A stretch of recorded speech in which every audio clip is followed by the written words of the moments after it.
Olá, estamos ao vivo no curso de línguas. Eu derrubei a live, mas eu acabei de voltar. Tô aqui. Eu fui chamar a minha convidada, mandar uma mensagem aqui para minha convidada e eu acabei derrubando a live, mas eu voltei. Tá tudo certo, tá tudo bem por aqui. Hoje eu vou conversar com a Carla Petel, que é professora de língua e literatura hebraica na Universidade Federal do Rio de Janeiro. E tô só esperando ela chegar por aqui agora para convidá-la, para chamar ela para a gente começar a nossa conversa. Só um minutinho, gente. Deixa eu. Ela tá me perguntando aqui onde a gente tá. Tô precisando aqui, precisa clicar.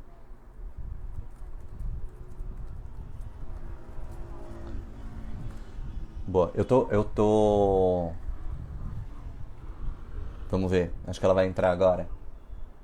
Adoro quedas desavisadas. Gente, esse mundo de fazer live é um mundo quase de fazer televisão ao vivo, né? Nunca sabe direito o que vai acontecer, quanto tempo tem, mas estamos resolvendo estes problemas técnicos. Eu não consigo compartilhar a minha própria live por aqui. Tá bom. Vamos ver se vai dar certo agora. Bom, mas tava começando a contar para vocês. Aqui, Carla Petel entrou. Eu vou convidar ela aqui. Eu tava começando a contar curioso com essas línguas. Olá, Carla. Ei, tudo bem, Daniel? Me vê bem Tudo agora? bem? Me Naim escuta? Meod. Ei, נעים מאוד, מה שלומך? הכל בסדר? Kol bessedel, veat. גם אני, בסדר גמור. Muito bom. Bom, gente, eu tinha mandado um áudio para Carla falando que eu adoraria fazer essa live toda em hebraico e depois, sei lá, por legenda fazer algum jeito, mas o meu hebraico não é o suficiente para conversar e também perderíamos um pouco aí do legal da live, que é todo mundo participar e entender. Sim, Thalita, vai ser em português. Quase tudo. Carla, muito obrigado por você estar aqui. A gente tem uma horinha aí de conversa pela frente. E espero que dê pra gente falar bastante coisa, bastante curiosidade sobre essa língua. Estava contando aqui para o pessoal antes de você entrar que o hebraico é uma língua falada por mais ou menos 9 milhões de pessoas hoje, né?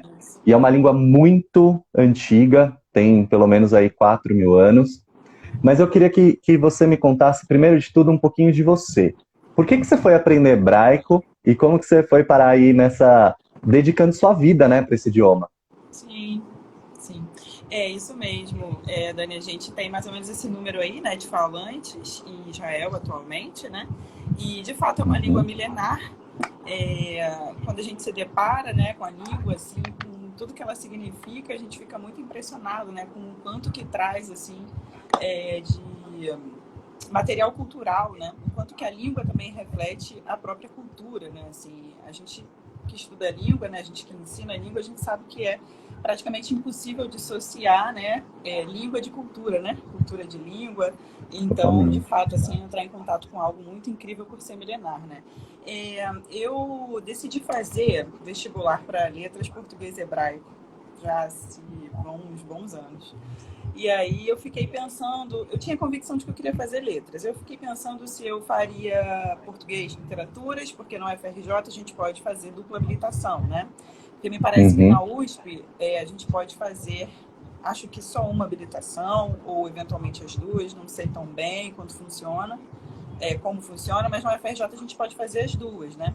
Aí eu pensei, já estou convicta de fazer letras, vou ver o que eu faço, né? Pensei sobre ser português de literaturas ou ser português hebraico. Aí decidi que fosse hebraico, assim, na época, por motivações religiosas mesmo, né? Então, hoje até me deparo muito com essa mesma motivação dos meus alunos.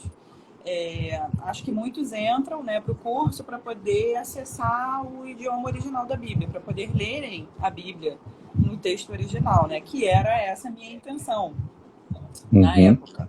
Só que o Carla, só um curso... minutinho. Tem um comentário aqui que o seu áudio estava um pouquinho baixo, mas ele melhorou para mim, porque estava um pouquinho baixo, melhorou para mim. Então, Sim. pessoal, se continuar baixo, vocês avisem a gente por aí, tá bom? A gente fica de olho. Isso. Será que se eu botar um Desculpa. fone melhora, Dani? Será? Eu acho que pode melhorar. Se o seu fone Pode, tiver né? microfoninho que nem esse, eu acho que sim, Eu acho que eu vou né? fazer isso então, tá? Só um minutinho que eu Tá vou bom. pegar. Peraí. Beleza, legal. Enquanto a Carla pega o fone dela, na semana passada eu fiz uma live com o Thiago Marques, que é um professor de yoga, e a gente estava conversando um pouco também sobre isso, né? Existem muitas motivações que levam as pessoas a aprender um outro idioma, né? E muitas dessas motivações são espirituais, religiosas. Então a Carla, por exemplo, foi estudar o hebraico para ler a Bíblia, porque a Bíblia, ela originalmente ela é escrita em hebraico e em grego, uma boa parte, né? Eu acho que o Novo Testamento, ele quase todo é em grego, Carla? Isso, o Novo Testamento, sim, em grego. O Antigo Testamento, o Primeiro Testamento, né? Mas, na verdade, para dentro da cultura judaica, a gente nem divide assim, né, Dani? Porque o Aham, judaísmo só considera o Primeiro Testamento mesmo, é, só considera a Torá, só considera o Tanar, né? Na verdade. Ele é escrito em hebraico e algumas partes em aramaico também, né? uhum, legal. Que aramaico é como se fosse tipo o latim do hebraico e do árabe e do idioma da Etiópia, eu esqueci o nome agora. Sim, é isso Né? mesmo. O aramaico é como se fosse uma língua, é, uma segunda língua, né? Judaica e mais vulgar. Vulgar não é uma boa palavra, né? Mas como você falou do termo latim, né? Da palavra latim, da língua, aí me lembrou que funciona mais ou menos assim. Seria como se fosse uma língua mais corrente, né? Uma língua mais popular. Vulgar não é um bom nome, né? É Uhum, mais popular. legal. E Carla, você estava me contando então que sua motivação ela foi bem. Você é judia? Não sou judia, eu na época era cristã. Aham. Agora, hoje, não me identifico mais, assim, não frequento nenhum espaço religioso, nenhuma igreja. Mas na época eu era cristã e eu queria entrar em contato com a Bíblia por conta dessas minhas motivações religiosas, né? Na época eu era da Igreja Batista e achava que isso ia funcionar bastante bem, que ia me ajudar bastante bem, né, nos estudos ligados à religião, né? Teológicos, né? Legal. Teológicos, é. Só que como eu entrei na faculdade da UFRJ, na faculdade de letras, e o curso não é de hebraico bíblico, é hebraico Uhum. moderno, eu não tive, na verdade, esse primeiro contato e não foi o que eu fiz, não foi o propósito mesmo, ali, de estar naquele curso e estudar a Bíblia, né? Na verdade, depois eu procedi a esses estudos meio que autonomamente. Eu fui por mim mesma, buscando um pouquinho mais de conhecimento sobre a Bíblia, porque a minha motivação ainda era, no início, entrar em contato com isso, né? Mas eu me apaixonei pela língua hebraica moderna, assim, e aí foi maravilhoso, eu consegui ver que era a língua dos falantes, né? A língua viva, uma língua dinâmica, né? Em que a gente podia se expressar contemporaneamente, que não necessariamente tinha que ficar Uhum. só ligada ao conteúdo bíblico, né? Então, eu fiz isso, assim, me Muito desconectei legal. desses propósitos e fiquei com um encantamento pela língua hebraica moderna, né? Legal. Então, essa é a primeira pergunta que eu queria te fazer, que na verdade são duas em uma, que é, muita gente procura aprender hebraico e se interessa por aprender hebraico por conta da Bíblia, né? Por conta do hebraico bíblico. Aí eu queria que você contasse qual é a diferença do hebraico bíblico para o hebraico moderno e essa história de que o hebraico, ele quase virou uma língua morta, né? Sim, E que o hebraico moderno é essa língua renascida das cinzas, né? Essa história eu acho fantástica. maravilhosa mesmo. Isso. Então, eu digo sempre assim que o melhor caminho para estudar o hebraico bíblico é até começar pelo moderno mesmo. Por quê, Dani? O hebraico bíblico é bem mais complexo, é bem mais sofisticado, assim, em termos de sintaxe, em termos de tempo, aspecto verbal.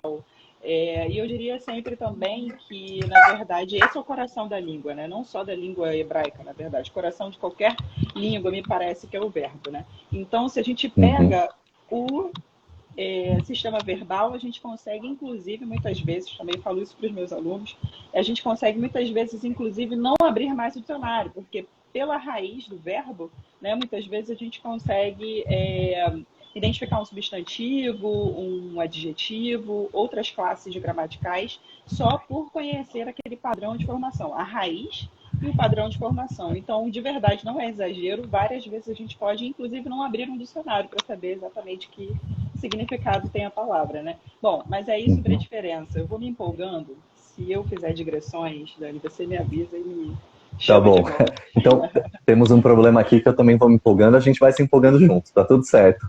Isso, então tá bom. Então nos empolgamos mutuamente. Aí em relação às diferenças, né? Eu acho que o caminho mais fácil é esse, foi por isso que eu fiz a digressão, na verdade, do hebraico moderno para o hebraico bíblico, porque, por exemplo, em relação à sintaxe, a gente já tem uma diferença flagrante, né? Assim, no caso do hebraico moderno, de de uma oração simples, a gente vê que a ordem, por exemplo, é sujeito, verbo, objeto. Assim, até como nas nossas línguas, né, nas neolatinas, né, na nossa vernácula, no português. No caso do hebraico bíblico, por exemplo, a ordem mais frequente é verbo, sujeito e objeto. Né?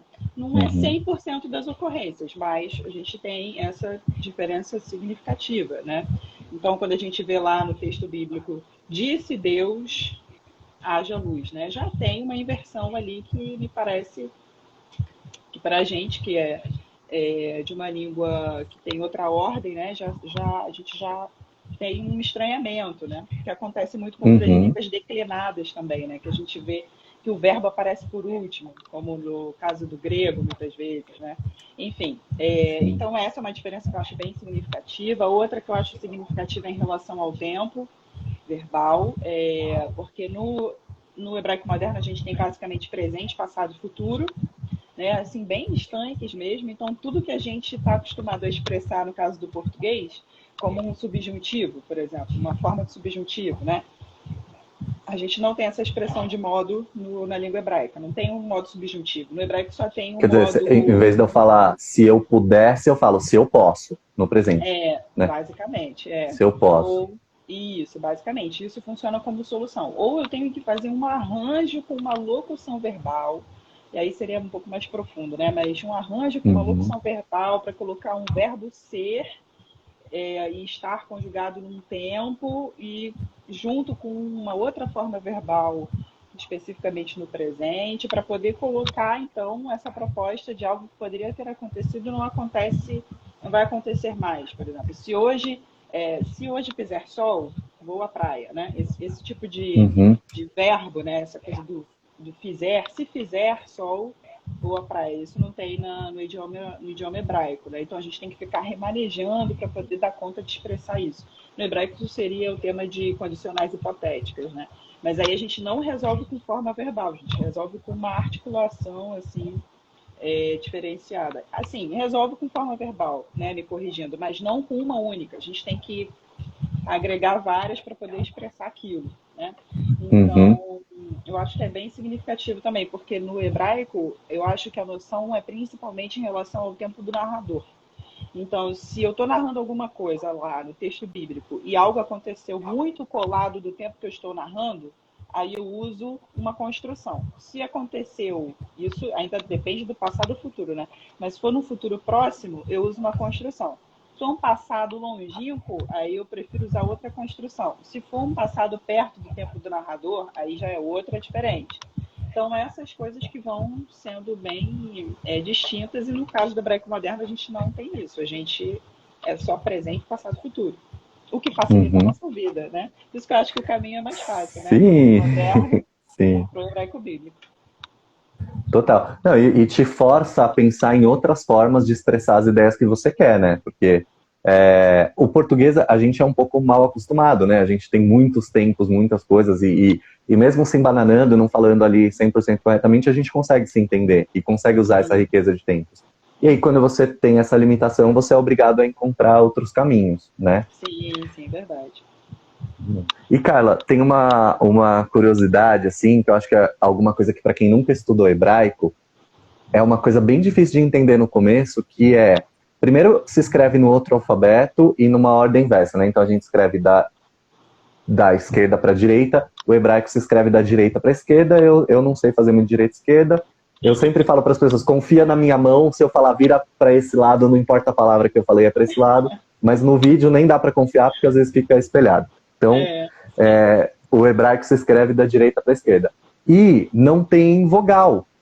Não tem, verdade. Na escrita. Como que é isso? Conta para quem está vendo a gente. Sim, pois é. O hebraico é uma língua consonantal. E aí, tudo que a gente consegue realizar em termos fonéticos, né, na verdade, remetem a consoante. Então, assim, a gente identifica que é o som de A, E, I, O, U, né, e as variantes, mas na hora de escrever não são letras, né, não são como as próprias consoantes em si, são sinais massoréticos. O que acontece é que no início do hebraico a gente então estuda o alfabeto com as 22 consoantes e agrega os sinais, que são os sinais que a gente coloca no canto superior, né, da letra, no canto superior, ou embaixo também da consoante, eventualmente, né? É sempre do lado esquerdo também, nunca é do lado direito, né? Sempre vem do lado esquerdo. Estou aqui também pensando, enquanto eu falo, estou aqui pensando do lado direito. Para entender aqui. Pois é, mas aí é isso. Aí a gente então estuda basicamente as consoantes, né? E aí a criança também de Israel aprende assim, no início com as consoantes e depois ela agrega, na hora de alfabetizar, a professora ou o professor agrega os sinais massoréticos. O que acontece é que aquilo vai ficando tão corrente, tão fluido, que você pode dispensar depois as vogais. E aí todo mundo só lê com as consoantes. Eu diria, inclusive, que ficar assim, super atento a saber se a vogal que entra ali é breve, é longa, é abreviada, que como a gente estuda hebraico no início, a gente precisa, né, pegar esses tópicos também passar, né, para os alunos. Eu diria que isso é muito coisa de quem está estudando letras, português e hebraico, porque, né, ou fazendo uma graduação de letras também, eventualmente, em Israel, né? Porque, na real, o israelense, ele não sabe nada sobre o sistema de vogais. Quando ele cresce e vira adulto, ele não sabe nada, ele já escreve só com as consoantes, né? Então, a gente fica assim, basicamente. É um conhecimento que vai se naturalizando, né? Isso, exatamente. E aí, de fato, depois a gente não sente falta nenhuma mais, né? Porque a gente já olha a palavra shalom, né? A gente já tem uma imagem, né? A gente já tem meio que uma fotografia da palavra shalom só por consoante. Então, se a gente tirar a vogal, não vai atrapalhar em nada a gente, né? Eventualmente, uma palavra ou outra fica muito igual, né? E tem possibilidade de serem palavras diferentes. Mas isso, geralmente, o contexto desfaz, inclusive, né? Então, se você não sabe se é uma ou outra, dentro de um texto ou dentro de uma conversa, o contexto desfaz, né? Isso é uma grande dificuldade para a gente que é brasileiro, porque eu até costumo brincar que brasileiro é viciado em vogal, né? Então, essas brincadeiras do ó, e aí, ó, ou aquelas coisas da popopó, popô, é só vogal. A diferença de vovô e vovó, né? É muito difícil para várias pessoas. Eu vi que tinha uma pessoa do Uruguai aqui assistindo, até ouvindo. Então, vovô e vovó, né, que é o avô e a avó, né, masculino e feminino, para quem não fala português é uma diferença muito difícil de identificar, né? Os latinos têm bastante dificuldade de identificar essa diferença. Então, quando a gente vai aprender um idioma como o hebraico, que não tá nem aí para as vogais, a gente se sente até um pouco mal, né? Porque a gente liga muito para elas. Eu lembro, eu fui para Israel com um amigo que está até aqui na live, ele deve estar por aí, e uma das coisas mais engraçadas que ele achava era que uma letra em hebraico que chama Vav, é um risco assim, e chama Vav, normalmente tira som de O. Então, quebra essa lógica que o som da letra tá no nome da letra, né? É verdade, total. Não tinha pensado nisso, mas de fato, né? Porque o Vav pode ser Aqui O, o pode ser Anselmo. U. Isso, oi, Anselmo. Pode ser O, pode ser U, né? E aí, ali naquela posição, a gente identifica qual o som que vai ter. E às vezes, para poder reforçar que o som naquele contexto é Vav, que é som de V, que eventualmente o Vav tem som de V, ele tem que ser repetido. Ele tem que ser duplicado para poder você, aqui é um Vav. Né? Certo. Então, tem essa possibilidade também. Ok. Bom, então, quando o Vav tira som de... Às vezes tem dois Vavs numa mesma palavra, só para dizer que tirou aquele som. Isso, exatamente. Isso acontece com frequência, assim, com o daguesh também. A presença do daguesh, que é aquele pontinho, que eventualmente entra em algumas letras, Na real, é para dizer, ó, essa letra aqui é duplicada, né? E aí, com essa duplicação, você identifica que, no caso do VAV, então duas consoantes repetidas, né? Tem outras também Uhum. que recebem esse sinal, né? E com esse propósito de duplicação. Legal. E, Carla, a outra coisa que eu queria que você explicasse, que é muito diferente do português, é que o hebraico marca o gênero no verbo, né? E marca o gênero em tudo, né? Uhum. Então é impossível eu falar com você sem estabelecer o seu gênero, né? Uhum. É verdade. Isso é uma diferença muito, muito interessante também das nossas línguas, né? Porque geralmente a gente marca o gênero com substantivo, né? Com adjetivo, mas no caso do hebraico não, a gente marca desde o verbo, do verbo. Então, se o sujeito for feminino plural, por exemplo, a gente tem que conjugar o verbo no feminino no plural, né? Se for masculino singular, a gente conjuga também de acordo, né? Faz a concordância no masculino e no singular, né? Agora, o que acontece, que eu acho que é interessante de comentar também, né, é que eventualmente a gente pode, como é que eu vou dizer assim, para a gente fazer isso em termos escritos, numa prova, por exemplo, escrever algo, né, isso fica mais necessário mesmo, né? Hoje em dia a gente já vê algumas pessoas na comunidade judaica, né, lá em Israel, Uhum. que acabam deixando o gênero cair, assim. Na verdade, o problema é que quando não marca o gênero feminino, vai marcar o gênero masculino, né? Que é como se Uhum. fosse um gênero que engloba tudo, né? Então, eu já tive na presença de várias amigas lá em Israel, por exemplo, e aí quando alguém veio se dirigir a mim para perguntar, fizeram uma frase no geral, bem masculina, marcando o plural, né? E aí todas nós, as interlocutoras eram meninas, mas a pessoa que falou no masculino, No né? masculino. Então já Uhum. é algo que já vai perdendo um pouco a força, né? A gramática normativa manda a gente fazer a concordância, não tem como não fazer, na Uhum. verdade, né? A gramática normativa da língua hebraica manda a gente fazer assim. E tudo que estiver dentro da norma, a gente vai ler assim, nos jornais, nas revistas, né, nos livros, tudo vai seguir essa regra, né? Mas, eventualmente, na hora do falante realizar, ele pode deixar escapar, pode fazer outra concordância, né? Mas, Uhum. de fato, a gramática manda fazer, manda realizar assim, né? É. E, assim, só para quem nunca teve contato com hebraico, isso que a gente está falando é que quando eu vou falar, por exemplo, quando eu vou falar eu falo em hebraico, eu falo anime daber, porque eu sou homem, e se a Carla for Uhum. falar, ela vai falar diferente, ela vai falar anime daberet. Isso. Então, melhor, olha É. aí. Muito Ah, bom. todarabá. Ou, por É exemplo, isso. quando eu vou falar você fala, eu tô falando pra Kylie, então eu vou falar você fala, e ela é uma mulher, então eu vou conjugar isso feminino, então eu vou falar at medaberit. E se ela for falar pra mim, ela vai dizer atá medaber, né? Isso, Porque é exatamente, diferente.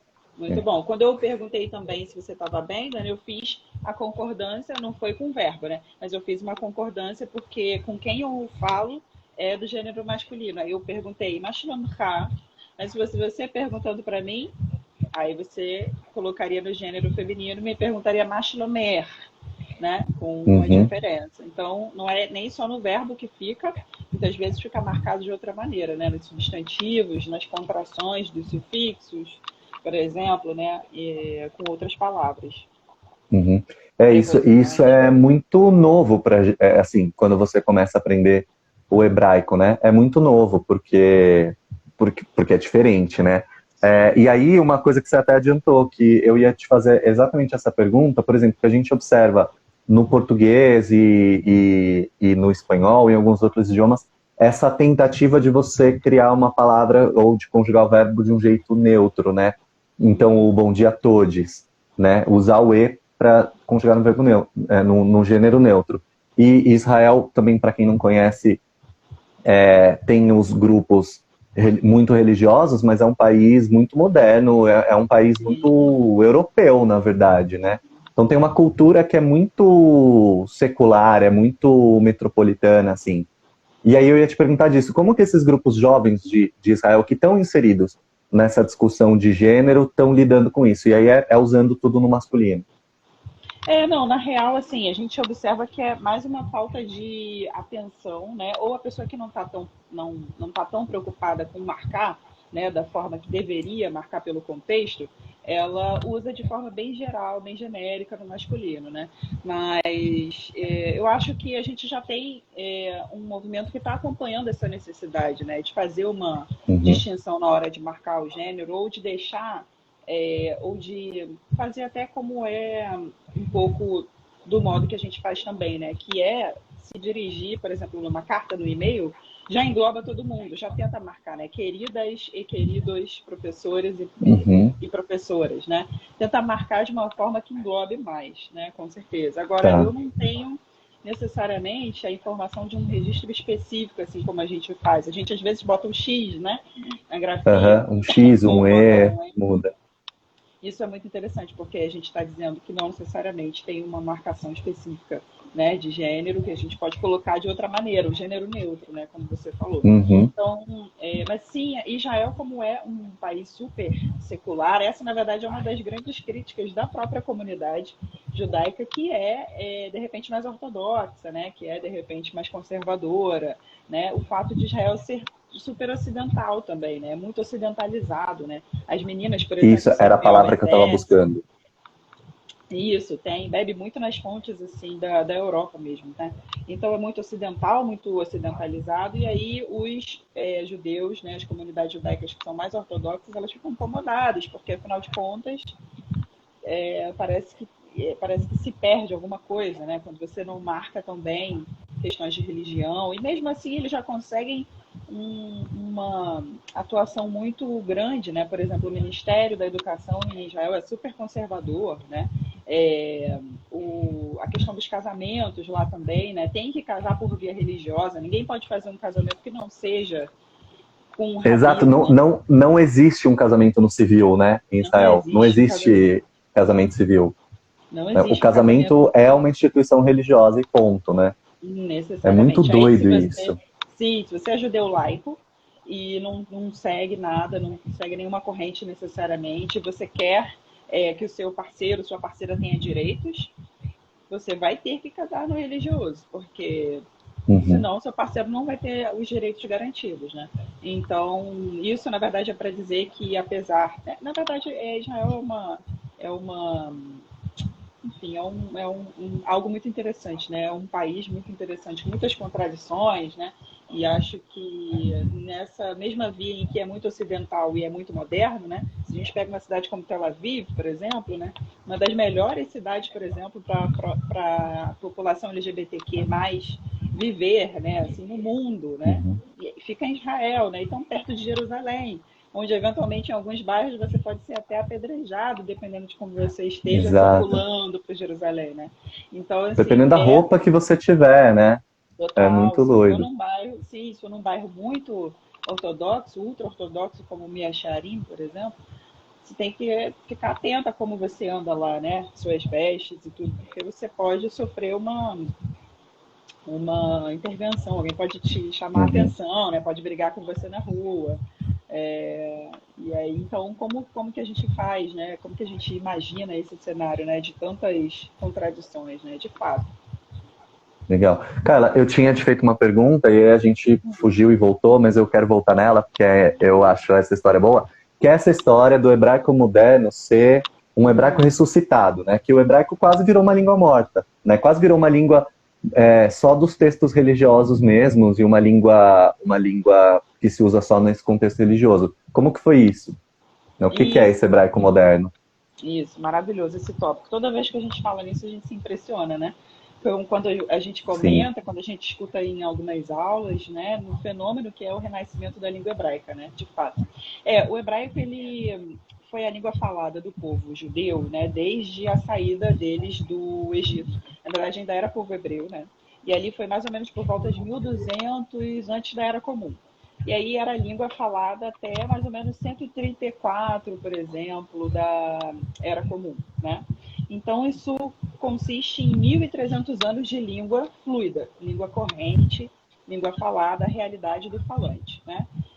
A gente tem até uma outra referência, na verdade, que é a destruição do segundo templo, né, judaico, por parte dos romanos, como se tivesse sido um marco em que a partir dali houve uma dispersão, né, porque sempre a gente considera assim, Dani, que tem algumas comunidades que continuam falando, umas regiões que continuam com o hebraico, né, vivo, mas a gente entende que substancialmente o hebraico morreu, digamos assim, a partir desse evento de dispersão, né. Então, os judeus foram espalhados por muitos lugares, e aí eles passaram a falar a língua dos lugares em que eles estavam inseridos.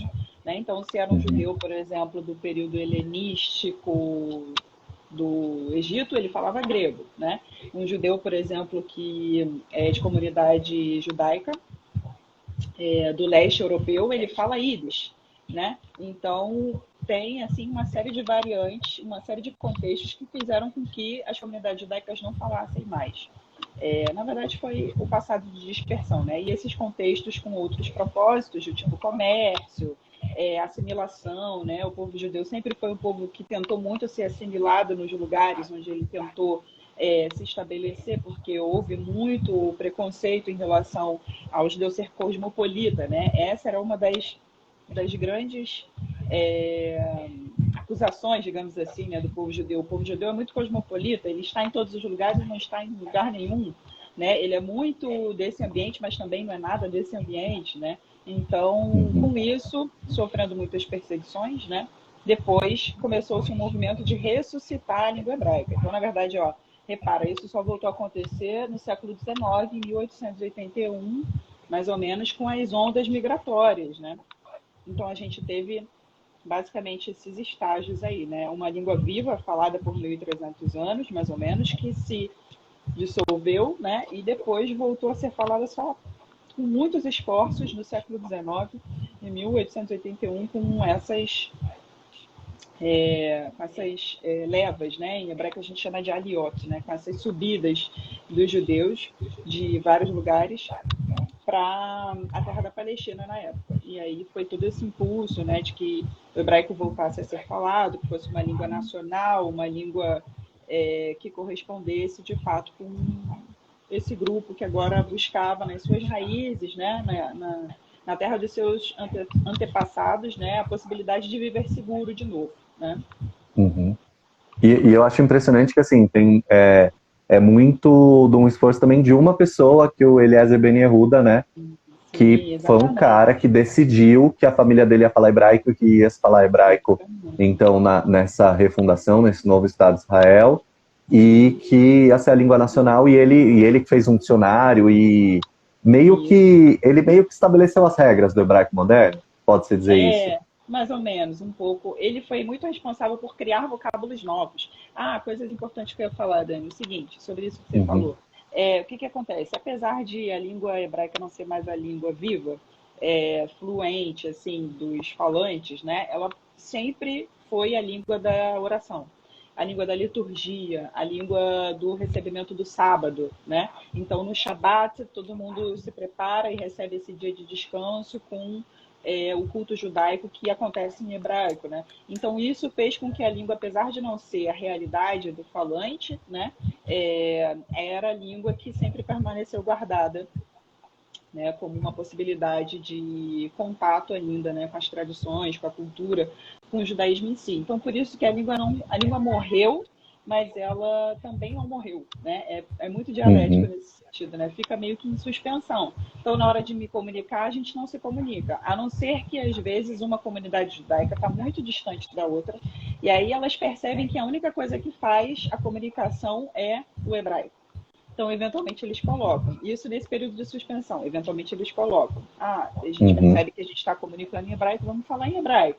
Porque senão ninguém se entende. Um fala ídis, o outro fala espanhol, por exemplo. Né? Ou fala ladino, né? Ladino. Então, se ninguém se entende, vai por uma terceira via, né? Onde as pessoas conseguem falar melhor. E aí, isso que você falou também é interessante, porque a gente pode dizer que o Eliezer Ben Yehuda foi esse responsável, sim, porque ele começou a primeiro identificar que as pessoas respondiam a ele. Quando ele forçava a barra e falava em hebraico, em um contexto onde ninguém falaria hebraico, as pessoas achavam estranho, mas sabiam responder a ele. Aí ele Uhum. pensou, pô, é isso, mano, as pessoas estão me respondendo em hebraico, é possível que a língua volte a ser a realidade da comunidade, né? A realidade do falante. Então, ele começou a falar em hebraico com o filho. O filho dele, o Itamar, foi o primeiro, a primeira criança que só conheceu a língua hebraica. Depois desse propósito de 1881, né, com Uhum. as ondas migratórias, ele nasceu falando hebraico e só se comunicava com as pessoas em hebraico. Porque o pai só falava com ele em hebraico, aí o pai Uhum. convidou, chamou uma babá que só falasse hebraico, que dava ordens para que ela só falasse em hebraico, aí ele só falava em hebraico. Com isso, Uau. a criança não se comunicava em outras línguas com os colegas, né? E a gente entrou também no propósito de a escola em Israel começar a estimular, né? Começar a ter aulas de hebraico e aulas de conteúdos diversos em hebraico. Então, por isso que se diz, né? O Haim Rabin diz que os grandes propulsores do hebraico moderno foram os professores também, porque eles também Uhum. fizeram muito nesse sentido, né? De estimular que tudo fosse ensinado em hebraico mesmo, que fosse a primeira língua, né? E aí, aos poucos, a gente começou a ter, assim, por volta de 10 famílias que só comunicavam em hebraico. Né? Aí daqui a pouco o número cresceu e se tornou a realidade daqui a pouco, né? Na verdade o processo é super longo, que a gente na síntese diz que é daqui a pouco. Mas aí, É. em algum tempo, o processo cresceu e é a língua oficial do Estado de Israel. E essa digressão toda, que é parte da resposta também, né, Dani? Mas foi porque você Sim, perguntou do sim, Eliezer total. Ben Yehuda. Do Eliezer Ben Yehuda, que criou várias palavras, ele inventou várias palavras, ele compilou os dicionários de língua hebraica e ele criou muitas palavras a partir de estruturas verbais ou de outras estruturas de outras classes gramaticais que fossem conhecidas também. Então não foi tudo só arbitrário, assim, tipo Uhum. tudo da cabeça dele. Às vezes algumas estruturas já tinham no hebraico bíblico, por exemplo. Mas, para dar conta de um novo vocabulário que a comunidade moderna tinha que falar e que não dava conta de expressar, porque o hebraico tinha ficado na Bíblia, né, localizado na Bíblia, então aí ele começou a inventar várias palavras a partir de raízes já conhecidas, né, mas Uhum. era uma invenção, né? Muito bom, muito bom. Você falou um comentário do sábado, né, de receber o sábado. Isso foi uma coisa que, quando eu consegui me acostumar em Israel, era hora de ir embora, porque a sexta-feira deles é como se fosse o nosso sábado, e no sábado não tem nada, é tudo fechado e o país não funciona. É uma coisa muito louca, né? Assim, não tem nada para fazer. E aí o Transporte, né? domingo, Se você quiser o ir daqui para ali, transporte, você tem que ir a pé, não dá. É. não, E o domingo é tipo a nossa segunda-feira, né? Então é uma diferença tão grande na semana, assim, porque a gente não consegue se acostumar. E eu lembrei de uma outra coisa rápida também, que eu tava lá no Ano Novo, né, no dia 31 de dezembro. E foi tão frustrante porque o dia seguinte não era nem feriado para eles. E era um ano novo, assim, jovens, foi divertido, foi legal, acabamos encontrando festas e outras pessoas que vinham de outros países que estavam lá, efetivamente comemorando o Ano Novo, mas esse lugar que tem um calendário e um tempo tão diferente do nosso e ao mesmo tempo ele é tão ocidentalizado, é uma confusão para a cabeça, né? Você ficou lá um tempo estudando? Fiquei um pouquinho só, na verdade. Eu fiz 3 viagens para lá para estudar, né? Uhum. A primeira eu fui estudar sobre o Holocausto. Ganhei uma bolsa de estudos para participar de um seminário, de uma conferência no Centro de Estudos sobre o Holocausto, que fica dentro do museu, né? Yad Vashem. Do Yad Vashem. Nossa, é um dos lugares que eu mais Sim, você chorei na minha visitou vida. lá?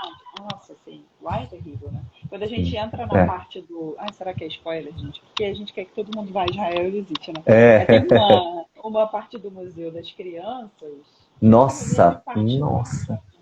1,5 É, milhão, né, é. É. de Ao crianças mesmo vias mortas. tempo, a parte das crianças do museu é ao mesmo tempo a instalação artística das mais bonitas que eu vi na minha vida e ao mesmo tempo uma das piores experiências que eu tenho de me Sim. sentir muito mal, muito mal. Sim, a gente fica reverberando, né, aquela energia, né, aquela coisa Uhum. da guerra, né? Sim. Isso, total. aí E eles fazem de um jeito, né, que você é obrigado a passar por todo o processo da guerra, né? Você não tem como sair do museu no meio. Você é sim, é obrigado a viver verdade. aquilo até o fim. É E é verdade. também uma ideia, o Anselmo que estava comigo comentando, que é muito emocionante. Ao mesmo tempo, essa ideia de você passar pelo sofrimento que os judeus passaram no Holocausto. Você não tem escapatória, você tem que ir até o fim agora. Você está aqui, tem que chegar no fim. Isso. E você É. reparou lá, Daniel, na coisa do museu que vai afunilando, assim, né? Você começa com a vida judaica, eu acho que isso é muito interessante também. No curso se fala muito disso, sobre quando a gente vai ensinar sobre o Holocausto, a gente falar do antes, do durante e do depois, porque muitas vezes a gente só passa o durante, né? Mas como que era a vida dos Uhum. judeus perseguidos antes da guerra e como que foi depois, né? Então aí o museu dá essa visão totalmente, eu acho, né? Coloca você inserido no antes, judeus bem comuns, assim, profissionais liberais, pessoas que Tranquilinhos. ocupavam postos na universidade, artistas, professores, médicos, né? E de repente veio o avalanche do nazismo e fez a comunidade Uhum. sucumbir, né? Mas aí perdão, o museu judaico dá bem essa noção, né? De que é bem, de começa tudo bem largo, né? Bem tranquilo, você transita pelos espaços tranquilamente, e depois o próprio museu vai afunilando, que é para te trazer Afunilando. também essa sensação de que você não está mais tão livre, né? Você não está mais Uhum. caminhando pelos espaços tranquilamente. Tem uma opressão sobre você agora, né? É uma arquitetura que tem um conceito, né? Muito, muito Sim, incrível, né? precisaríamos ter um Yad Vashem sobre a ditadura aqui no Brasil, né? Como existem museus na Cidade do México, tem o Museu das Armas que cumpre um pouco dessa função, que é incrível também. Que é incrível. A Thalita estava por aí também, ela mora na Cidade do México, ela pode comentar. Mas aí você foi para lá então dessa primeira vez para estudar no Yad Vashem. Para estudar lá. Ganhei uma bolsa de estudos para ficar lá e fazer esses cursos, né? Porque eu, em literatura hebraica 5, tive contato com um romance que era de temática do Holocausto. Aí eu pensei, cara, gente, é isso que eu quero estudar. Inclusive virou minha pesquisa de mestrado depois, na sequência, esse romance. Aí fui para lá e tal, estudei. Das outras duas vezes eu viajei para estudar a língua hebraica, né? Uhum, Então, fiquei num kibbutz, né? Fiquei em dois kibbutzim, na verdade, e os kibbutzim tinham um convênio com uma Mirlalá, que é uma espécie de universidade, não é bem universidade lá, porque assim tem status de nível superior, mas é que aqui no Brasil não tem nada nunca parecido com isso, né, que existe lá em Israel, que é como se fosse é tipo um tecnólogo, né, mas não dá, uhum, ainda não é isso, né, assim, a gente não tem nada aqui no Brasil parecido com isso, assim, né, mas certo. tecnólogo é meio parecido. Aí, mesmo que esse não tenha sido o meu caso, de tecnólogo em hebraico, né, mas a instituição era desse tipo, assim. Tinha status de nível superior e tinha convênio com esses kibbutzim que eu fiquei. Então, aí eu pude estudar a língua hebraica lá em Israel, nesse sistema, né?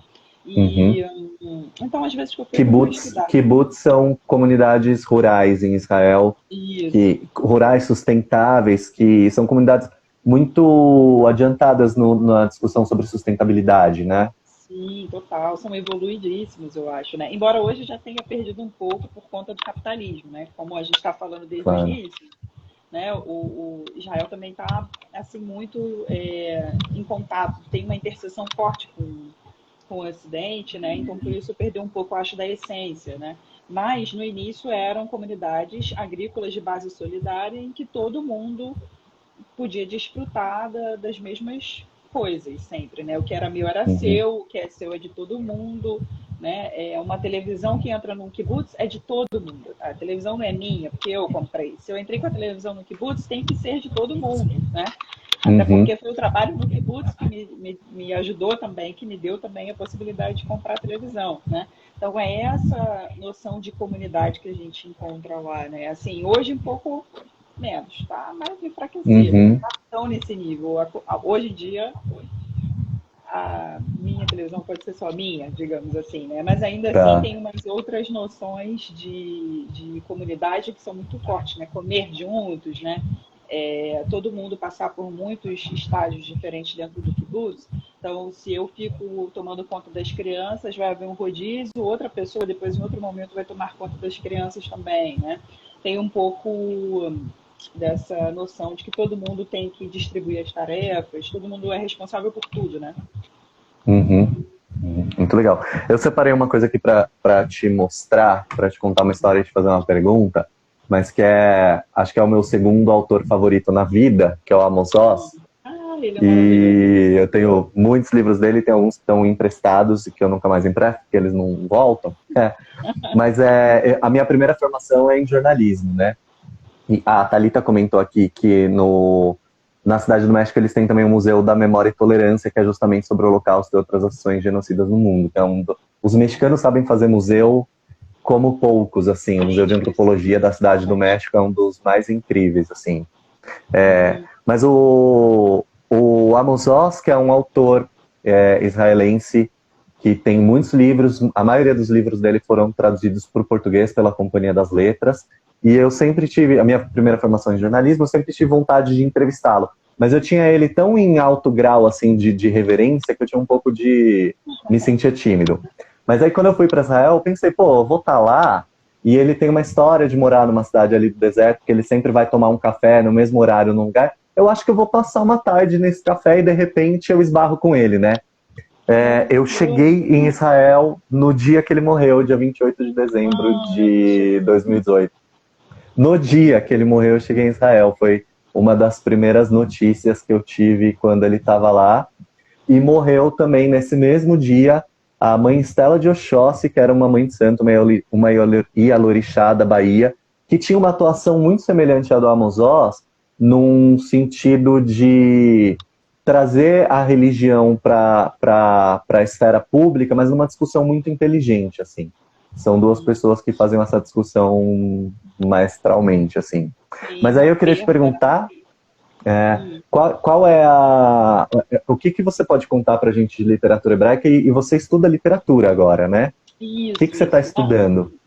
Isso, Dani. Na real, eu dou aula de língua e de literatura, né? Hebraica. E aí a minha pesquisa, tanto no mestrado quanto no doutorado, é literatura israelense contemporânea. Então eu trabalho com um autor chamado David Grossman, que eu acho que se você não leu ainda, você vai amar também. Tipo, na vibe do Legal. Amos Oz, ele é maravilhoso. É porque eu acho que o Amos Oz é muito famoso e ele é o mais traduzido. E, lamentavelmente, né, assim, figurou tanto nas listas de prêmio Nobel de literatura e não ganhou. E eu acho que, na real, não vai ganhar mais, porque prêmio Nobel é só para autor vivo, né? Então Sim. ficou aí a perda, né, que não vai ser reparada. Mas aí eu estudo a literatura do David Grossman, que é, junto com o Amos Oz e um outro escritor chamado Aleph Beit Yehoshua, assim, a grande tríade de escritores contemporâneos da literatura hebraica, né? Porque eles são super ativos, influenciadores de opinião, líderes, pessoas engajadas com causas políticas, né? A favor da paz. São as pessoas que hoje em dia estão muito afinadas com esse discurso de que para que haja de fato uma relação, né, com os palestinos, sei que esse não é o nosso tópico, mas que a gente precisa negociar tudo que for possível, né? E eles, inclusive, são até perseguidos pela galera mais à direita, mais conservadora, né? Que acha que o caminho não é esse. Mas eles são pacifistas. De Israel, né? São perseguidos pelos israelenses mais conservadores, total. Isso. Então, eles são super engajados, comprometidos, né, com a causa. Então, aí eu trabalho com um romance do Grossman sobre o Holocausto no mestrado, e no doutorado eu peguei outros dois textos que falam sobre guerra, morte e luto. Temas leves, né? Você vê assim que eu gosto de temas bem tranquilos. Pois é. E aí, então, eles... na verdade, o Amos Oz, ele está desde uma geração de literatura que a gente chama de literatura do Estado, né? A geração do Estado, né? Que começou depois da formação do Estado de Israel. Porque antes a gente fala em literatura hebraica, mas não fala em literatura israelense. Até fala, né? Porque os nomes são meio difusos, não dá para ter tanta convicção de que termo você usa em cada contexto, até porque os críticos também, o pessoal da literatura faz meio que, enfim, fazem uma miscelânea, assim, né? Mas a gente, na verdade, consegue reconhecer que essa literatura é a literatura da geração do Estado, né? A geração, então, depois da formação do Estado de Israel, né? E o Grossman, não, ele, na verdade, ele é responsável por inaugurar o pós-modernismo israelense, justo com esse romance do Holocausto, de temática do Holocausto. Ele se dedica ali no romance, né, a comunicar essa catástrofe, que não é uma catástrofe da comunidade judaica, é também da comunidade judaica, né? Mas o Holocausto, na real, é uma catástrofe da humanidade, né? Na verdade, é um evento que desonra a humanidade inteira, né? Quando a gente pensa, não só o Holocausto, vários outros, né?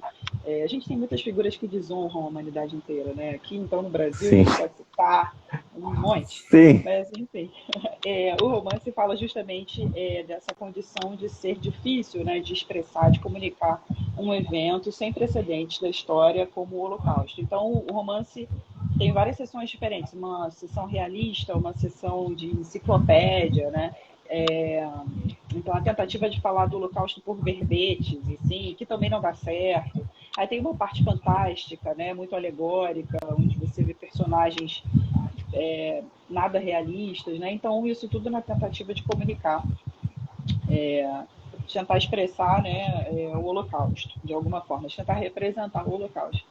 E aí, isso tudo eu falei para dizer isso também, né, que é o divisor de águas da literatura pós-moderna israelense. Então, a gente pode pegar, inclusive está traduzido pela Companhia das Letras, se chama Ver Amor, tradução da professora Nancy Rosencham, professora da USP, maravilhosa, traduziu lindamente, que bom, né, que a gente tem tradutoras tão incríveis, porque aí a gente consegue chegar nessas obras, né, da literatura hebraica, né. Muito bom, muito bom.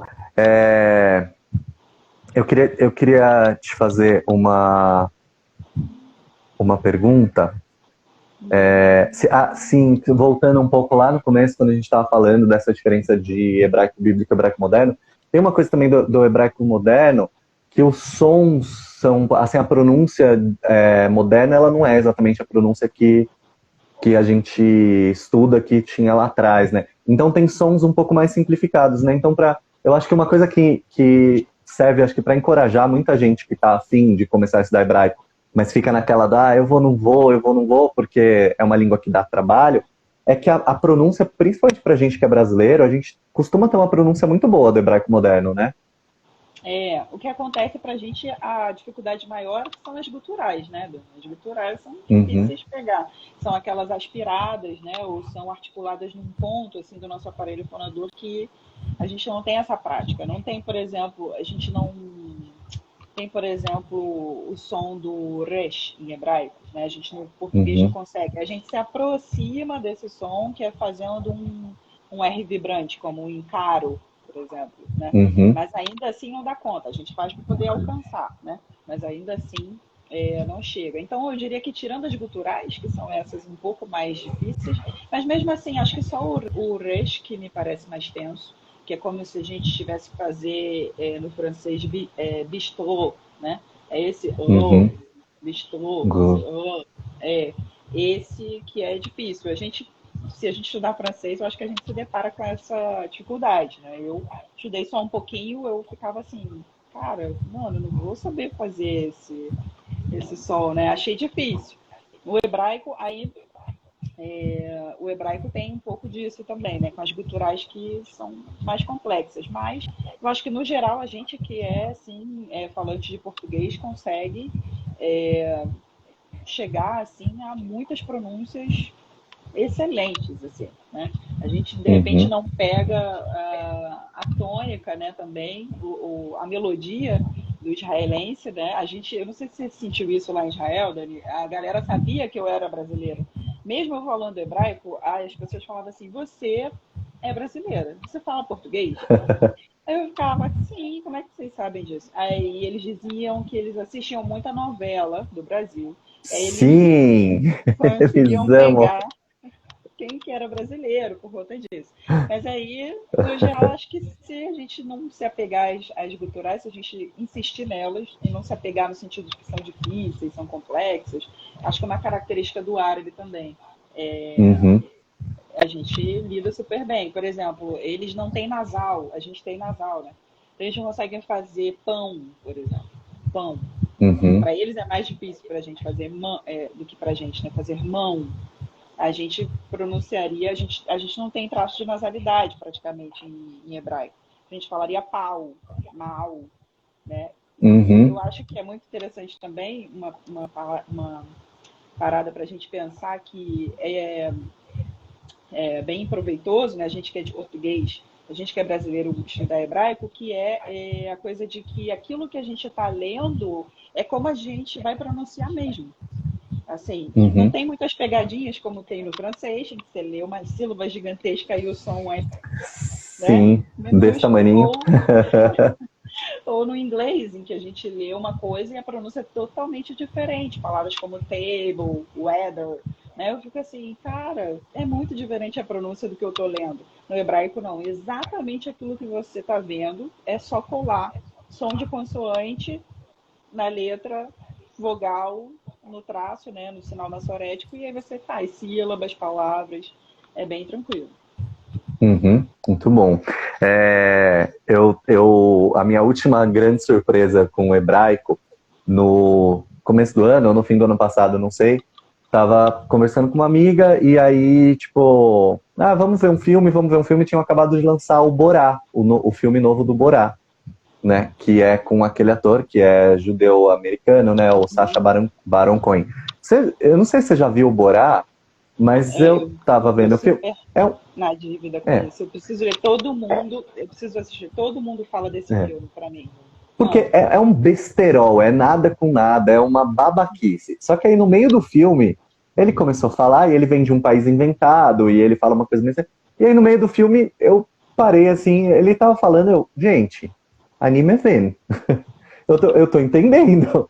Eu tô entendendo aham. umas palavras do que ele tá falando. E o Borá, ele faz esse personagem, que é um personagem antissemita, né? Um personagem radicalmente antissemita, e ele fala hebraico no filme. A Mas o língua Borá é desse judeu. O ator é o judeu, o Borá é judeu. O personagem. ator é judeu. É. O ator é judeu. E aí, em vez dele falar qualquer coisa em qualquer língua, não, ele fala hebraico. É muito. Aí eu fui pesquisar. Eu falei, eu preciso dar um pause no filme agora, porque eu não consigo continuar a minha vida sem saber se essa informação procede. E aí, de fato, ele fala judeu no filme. E aí eu separei isso como uma curiosidade para contar para as pessoas, que o Borá fala hebraico. É, Uhum. e a Natalie Portman, que é uma atriz muito conhecida, ela é nascida em Israel e ela inclusive fez e dirigiu um filme sobre um livro do Amos Oz, que é um livro de memórias, que é o... Maravilhoso. Ih, esqueci o nome agora. Maravilhoso. Esse eu assisti, É, Dani, de Amor e Trevas. é, de Amor e Trevas, de Amor e Aham. Trevas, que é um filme todo em hebraico, né? E a Natalie Portman é fluente em hebraico, que ela Sim. cresceu em Jerusalém. Uhum. Cresceu em Isso. Jerusalém. Isso, esse Uhum. filme é precioso, eu adorei também. É Uhum. baseado na própria vida do Amos Oz, né? Ele diz que é um romance autobiográfico, né? De Amor e Trevas. É. Então a gente consegue perceber que a personagem é a mãe dele, né? Consegue perceber, não, está dado, né? Que Uhum. o menino é o Amos Oz, né? Então, sim, isso. É em hebraico e tem várias séries muito boas, né? A gente tem que indicar essas séries da Netflix para o pessoal. Stiesel, que é uma série maravilhosa, super Uhum. sensível, de comunidade judaica super ortodoxa, em bairro ultra ortodoxo de Jerusalém, mas tem umas questões muito bonitas levantadas ali, personagens muito interessantes que se constroem, e tem uma outra chamada Falda, que essa é mais, Uhum. É acho que de de moral. guerra, né? E é um pouco mais Falda. daquilo que a gente conhece, assim, do tipo terrorismo, Uhum.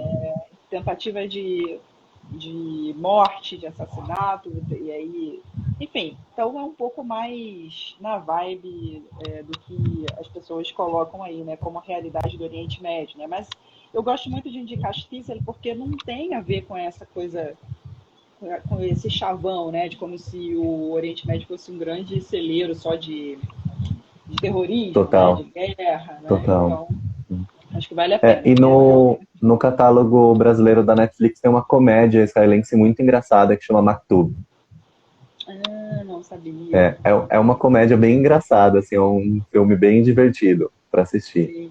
Eu vi Muito bom. também aquela Nada Ortodoxa, né? Ah, Do, maravilhosa série, sim. sim, tem um outro Que é uma outra nome. pegada. Como que aparece? Acho que o nome tem Unorthodox? outro. É esse nome, é em inglês. Unorthodox, Aham. isso. E que eles falam Yiddish, né, na maior parte do tempo. Falam Yiddish, que é uma língua que os judeus da Europa falavam, né? Muito bom. Sim. Carla, o nosso tempo tá acabandinho. A gente tem mais 20 segundos, a live vai parar. Eu quero te agradecer muito, muito, muito. Toda Arabá. Eu tô feliz meode. Muito, muito obrigado. Em breve quero te convidar para a gente fazer essa conversa de novo, se aprofundar em outros temas. Isso, me convida porque foi a primeira que eu participei. Então, eu quero te agradecer também, Dani. Assim, você viu que eu já peguei uma intimidade, eu te chamei de Dani. Ótimo, perfeito.